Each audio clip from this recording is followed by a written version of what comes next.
بسم اللہ الرحمن الرحیم۔ السلام علیکم۔ حضرت ابوبکر صدیق رضی اللہ تعالی عنہ کے اسلام لانے کا واقعہ۔ حضرت ابوبکر صدیق رضی اللہ تعالی عنہ نے قبل از اسلام اور قبل از ظہور نبوت شام کی طرف تجارت کے لیے سفر فرمایا۔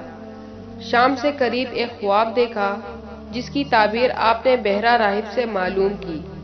اس راہب نے کہا، اللہ تعالیٰ آپ کا خواب سچا کرے گا، آپ کی قوم سے ایک نبی پیدا ہوگا، آپ ان کی حیات میں ان کے وزیر ہوں گے اور بعد وفات ان کے خلیفہ ہوں گے۔